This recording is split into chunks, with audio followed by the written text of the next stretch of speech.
No, we can totally get it. We can totally get it, even though we're live. And I mean, I'll blame you for the 6-minute delay, even though it's my fault. The bouginess. Okay. Hi. You sure you don't want it? I'm good. Okay. All right, guys. What is going on? Welcome back, Freestyle Friday. We took off last week, and we're not apologizing about it. So we wanted the time. Amen. We needed the time.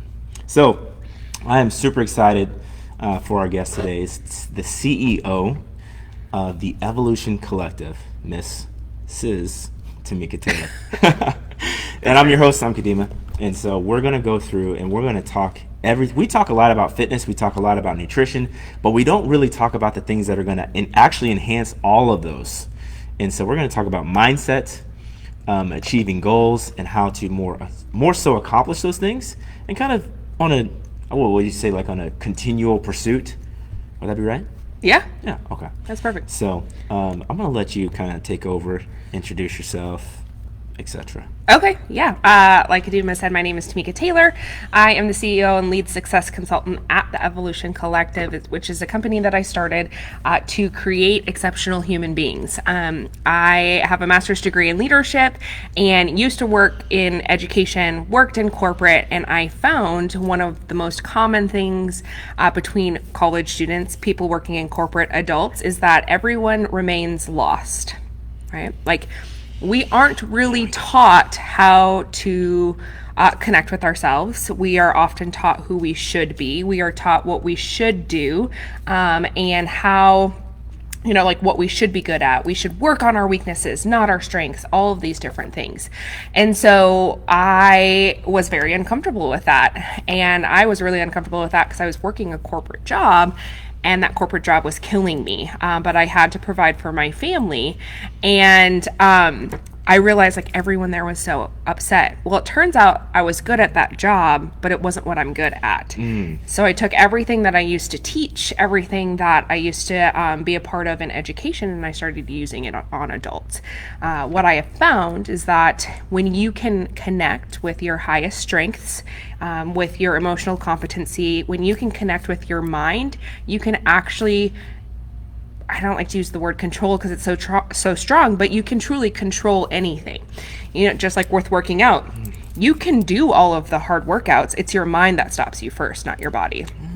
And so I just take that into the everyday world. Our mind controls our relationships, our interaction, our communication. And I teach people about all of the different personality types so that you can understand like how my personality affects people, that affects the different personalities when I'm interacting with them. So I can either be my biggest self and exuberant, or I have to tone it down to make people more comfortable. It helps with communication, relationships, business, all of it. And because I am so aware of who I am and what I'm good at, I seek out people to help me at what I'm not good at. I'm working in my top strengths and what I'm good at, so I'm happy every day because of it. So I just teach other people that same thing. And so when you're, and we got to talk a little bit off camera, and so I want to kind of bring him into that conversation about your business extends vastly. You have personal clients where you're working with them on a one-on-one individual basis. You have corporate clients where you're teaching groups of people, and you also have an online forum where you're teaching people principles on a monthly basis. I remember you describing specific principles, like we're going to work on emotions this month. We're going to work on distractions this month. And so I want to dive in a little deeper for someone who in a place to get started, because when we compare this to fitness, when we say when someone gets started here, we always start with a one-on-one consultation.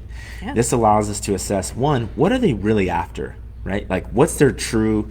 It's a lot of asking why questions. So it's like being 5 and just asking why over and over. And eventually getting to that part where either that person breaks down, right, or gets really, really excited about why they came in. It's one of the two. Yeah. And then after that, we develop a plan and we show them how what we offer can get them to that goal. Yeah. How do we do that with Evolution Collective? How do we get started? Yeah, so I call it, less eloquently, I call it the gateway drug to Tamika. Okay. And it is, I host classes in person. They're called Wine, Whiskey, and Wisdom. Why? Because when you're talking about really hard things, it's easier to do it over a nice meal of food. around the table. And so every month I host a wine, whiskey, and wisdom, and you don't have to drink in order to come. But I teach one of the concepts. So this month is limiting beliefs, manifestations, and affirmations. When is this one being held? This one is July. Oh, I should have this date memorized. I think it's July 27th. I will put the actual date. Yep. But it's a small chunk of time to learn a little bit about yourself. And then I also host conferences called Evolve. And the Evolve conferences started here in DFW, and they're actually going nationwide this year. And it is a space for you to come and learn. We talk about habits, routine, your mindset, your personality, and it's a full weekend, in a group full of people where you can learn more about yourself, but it's not so one-on-one. And oftentimes from those two events, there were people realize, hey, I want to join the Hive, which is my online community in which I train weekly, like you're talking about, and I do some concentrated coaching, or I know my why is bigger.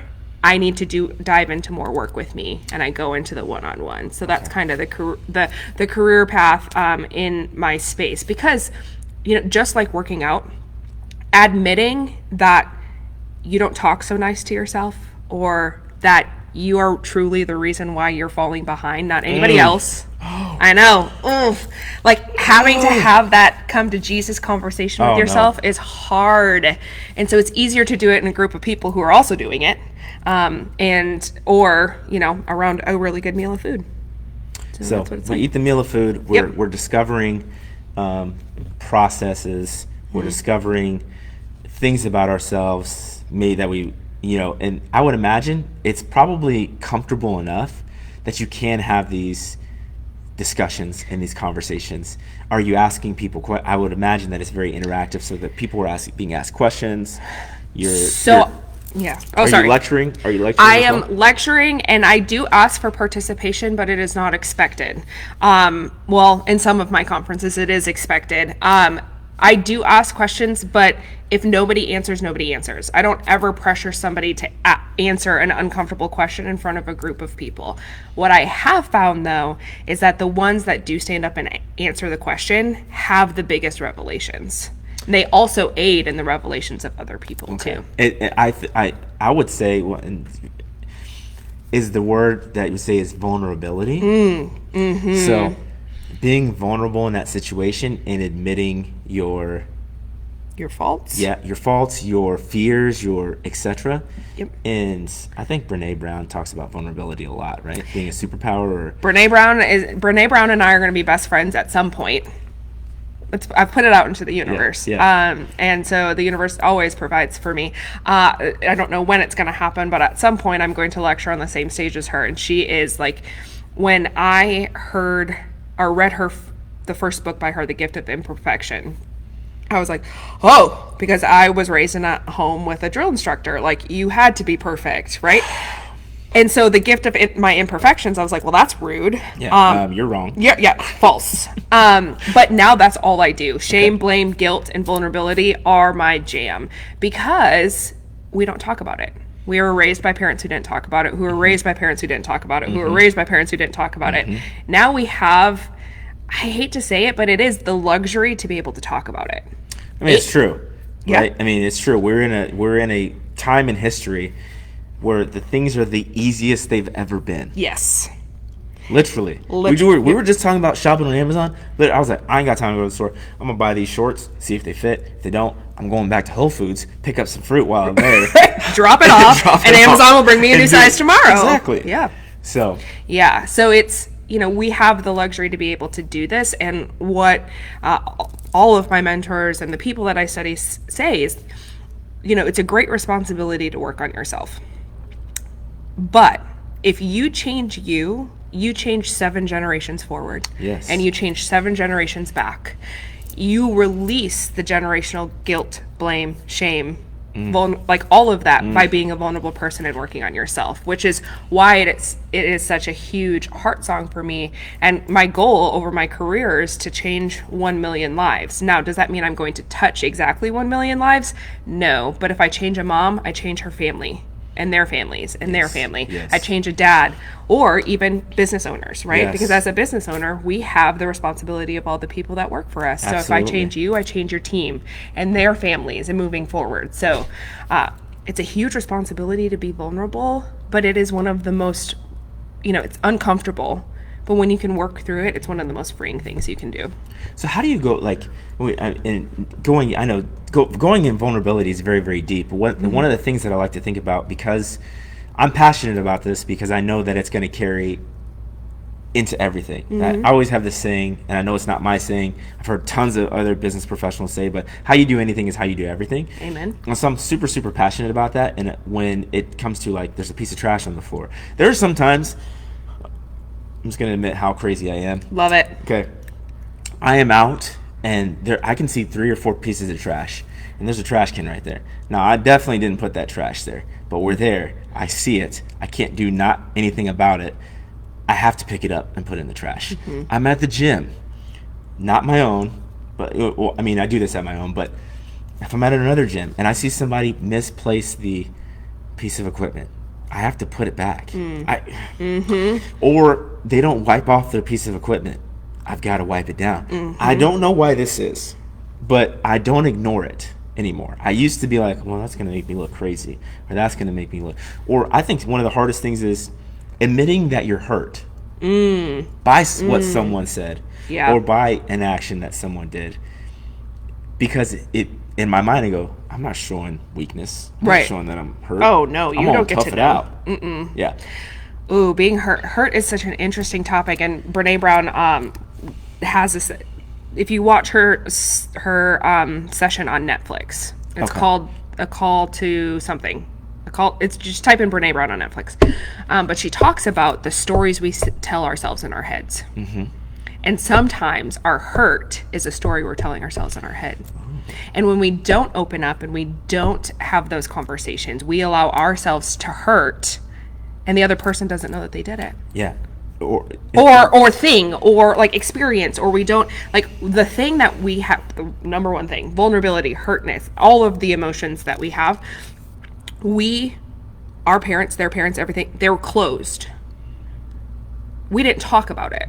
Yeah. Yeah. And so now we have a bunch of adults who are like, this doesn't feel good, I want to talk about it. But hurt, it's one of those things that is so deep. But if you can you want to be around people who are safe, that you can talk to it about. How do you, when someone identifies, because of the way that you reach, how do you outreach people for your business? Like, and for really even for your hive? Is it wine and whiskey is always what you lead with? Hey, wine and whiskey, we're going to talk about a topic, and this is where we lead, because you're giving somebody kind of like, I don't want to say like milk. Oh, yeah, absolutely. Basically? It's a Band-Aid over a wound. Okay. You're like an open gashing wound, right? So basically you're asking, how do people, how do I get into people in my world? Yeah, whenever I think about our world, I'm like, hey, it's just a free session. You're going to go through this stuff, but I'm going to expose your weaknesses. I'm going to ask you questions. I'm going to ask you about every injury you ever had. I'm going to know everything about you down to your child's name at the end I'm going of to tell you, hey, this is the reason. He's like, or somebody says something like, I'll get something like this. I just struggle when I go down to do this, and I go, it's just because you have too much belly fat right now. And I mean, that's hard. It's hard for people to hear. But I go, I said, this is going to change though quickly. You're going to realize it is going to change quickly. But, and I said, hey, look, this may sound harsh, but I'm here to tell you the truth. Yeah. Or I just get really winded when I do that. You're just out of shape. Yeah. Your cardiovascular is not strong right now, or maybe this muscle's weak, etc. So you compliment me. You compliment my belly fat. Kind of true. Kind of. Yeah, that's kind of true. So one of the things about me, I am a natural people connector. If you look at my top strengths, it's all about people. Winning others over is my top 3 strength. Okay. Individualization, communication, focus, those are my top strengths. And so I had the ability to go out and network and help my husband with his business at the beginning. Even when I was working corporate, I'd go do networking things.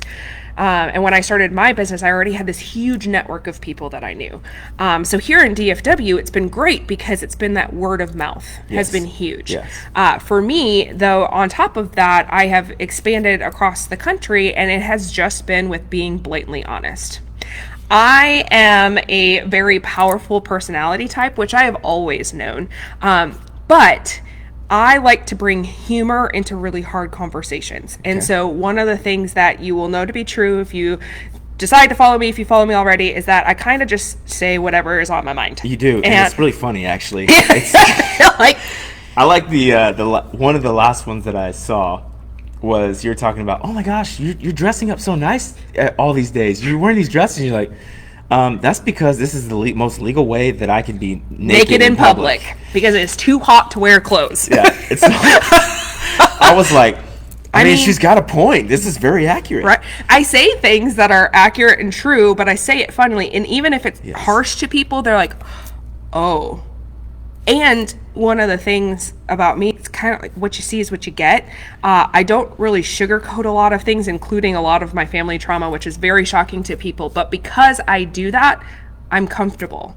I'm safe. It becomes a weapon. Yeah. A weapon for your good. Like when you can admit these things and you understand and you can help. And I think it gives people perspective. Like I share some stuff and I'm just like, I just blurt out and they're like, oh, are you okay? I'm like, dude, it was a long time ago. I'm fine.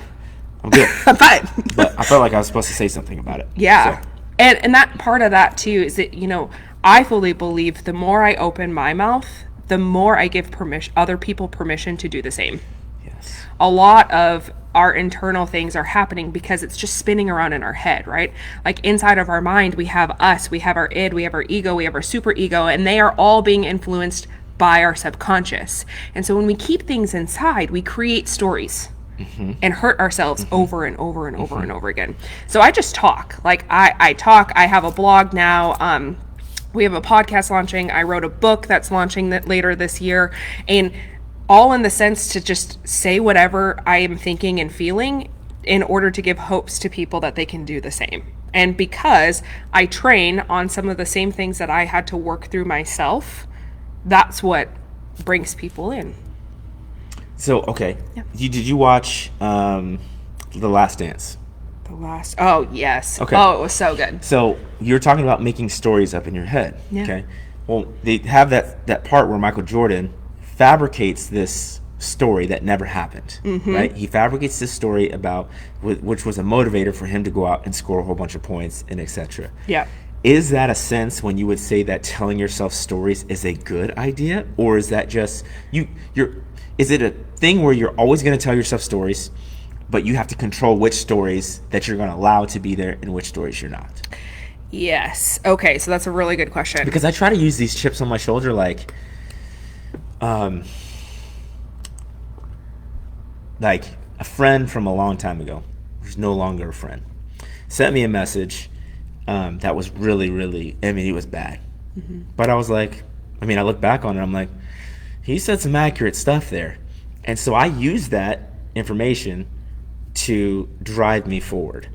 Or it's very similar to the movie Invincible with Mark Wahlberg. He plays the football player, and the guy's wife writes on there, "You're never going to amount to anything." And he opens it up and he reads it before he goes out to practice. So uses that as a motivator. Yes. Use my haters as my motivators.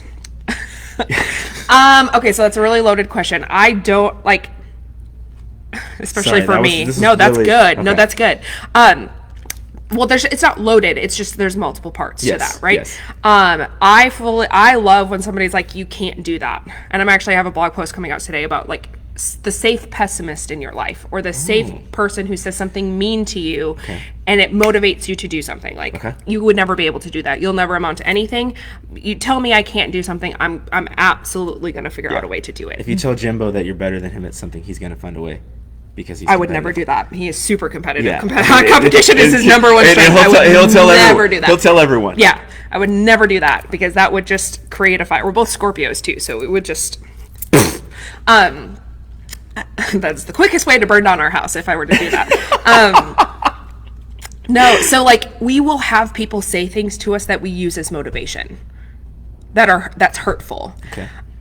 We can create a story out of hurtful things. Okay. Okay. But basically what you did is you took something that somebody was saying to you negatively and you turned it into a positive. Yeah. And that's awesome. And then there's different stories that we tell ourselves. I train on stories. They're called affirmations, of like stories that you create in your head, because your head will get there before your body does. Your head will get there before you do. And so it's convincing yourself that these things can be true. So it's telling yourself affirmations. The practice of affirmations is simple. It's telling yourself things you want to be true and saying it over and over as if it's already happened, because you believe it's coming in the future. So that's a story. When you're structuring affirmations, Yeah. do you teach your students, Yeah. your clients, how to do that? Yeah. Yeah. How do you do it in a wine and whiskey, or do you do it in a personalized manner where it's like a course? Or I do. So we are doing it in a wine, whiskey, and wisdom this month. Okay. I do have a course that's coming out for affirmations, but really, truly, like, it's kind of simple. It's simple to create them. It's not simple to believe them. Okay. Okay. So like my affirmations, one of my affirmations that's been on my list for 3 years is I am a New York Times bestseller. Okay. I tell myself every day, Tamika, you know what? You are a New York Times bestseller. I wake up, hey, it's nice to see a New York Times bestseller in the room. Okay. Constantly. I've been saying that one, and I never have to introduce myself. My name is Tamika Taylor, and I never have to introduce myself. When I walk into a room, and Everybody knows you. Everybody knows who I am, right? So those are two affirmations that are not true. Okay. Did not like, and when I made them 3 years ago, I was hardly on the path of that being true, but I tell myself that every day. And why? Because my brain functions in that space. Like, what would a New York Times bestseller do? At that point, I wasn't even anywhere near writing, let alone, at that point, I was not a good writer, let alone. And so, but I've been telling myself that every day, and my subconscious would go, wait, no, you're not. You don't even know how to write a book. How does one even get published? Where are you gonna find an agent? What are you gonna do? That doesn't make any sense. But the more I said it, the more my brain started to believe it and started to find ways. And I fully believe that when your brain gets on track, so does the universe and God. Everybody's on the same path at that point. Once you believe, everybody else believes too. And that's when, I got a publishing deal last year out of nowhere. Started writing a book. I got an editor out of nowhere. And it wasn't because I hadn't been working on it, but I had finally believed that it was something that could become true. Is there a limit to how many affirmations you can set? I recommend no more than 10. Okay. Some of my affirmations too are things that not that I will never achieve them in this lifetime, but it's something that I work at every day. Like, I am an exceptional wife, mother, person, right? I'm working on that every day. Some of them are huge, some of them are small. Okay. Right. Some of them I can achieve this year. Some of them it's going to take me years to achieve. Yeah. So it's about 10 is the mix of that. Okay. And when I think about those, I think about when somebody says these goals that are lifetime achievements. I hear about someone wanting to have the Nobel Peace Prize or those kind of things that are really, really in-depth goals. Yeah. The way that history has turned out, and this is really going more on the spiritual side. Yeah. But all of us leave something undone. Mm-hmm. I don't like that, but it's the fact. So like whatever thing that you're working on, the project that you're working on in the different stages of life, we always leave something undone. Like what we have to do is make sure that we've sown the seeds necessary for that path to continue after we're gone. Okay. The next generation, everything. And that's why my work is generational. Okay. Like I want, one of the things that I taught at this last Evolve is I taught affirmations, and then I taught them affirmations to say to their kids, so that their kids get into the process, because our kids have affirmations and they're in the process. So like my daughter, even though she's 5, and I know that's going to change when she becomes a teenager, but right now when she looks in a mirror, the first thing she thinks is, holy cow, I'm beautiful. Like she'll look in the mirror and she'll be like, look how beautiful I am today. Because she's been saying it to herself so much that that's what she believes. I mean, she is, and I want her to believe that. But when somebody comes at her and says that she's ugly, her first thought isn't going to be, oh, you're right. It's, no, I'm beautiful. Yeah, yeah. And that's a generational thing. The seeds to be sown for the next generation. When you said, let's say that you're doing one that's monetary. Yeah. How do you just say, hey, I make this much? Or do you say, like, when you're setting up a monetary oriented affirmation? Yeah. So my monetary affirmation is I make this much by what date? Oh, okay. So you put a stamp on the I date. put a stamp on the date. Okay. Or if like, so I write out my goals every day for what my monetary goals are right now. Okay. But I say that I am an energetic match for whatever amount of money that I want to make. So I'm an energetic match for being a millionaire. Yeah. Okay. Yeah. I'm not there yet. But you just say But I'm an energetic match. I'm an for being a energetic match for by. whatever date I chose. Okay. Huh. Yeah. I love this stuff. Yeah. Because I mean, I do it with, like I put like one of the year ones because I figured out, and Jimbo, he chimed in on this one when I said this, but because I went through last year bodybuilding season, I didn't really know. I just wanted to do it. Okay. Right. I just wanted to give my best effort. Yeah. And I was able to do that. Yeah. And 3 out of 4 shows, I won the overall. Yeah. In those shows and became a pro in 3 different organizations. Fantastic. So the next amazing. step, the next step above that is there's another organization called the WNBF, and it's the most prestigious natural bodybuilding organization. Okay.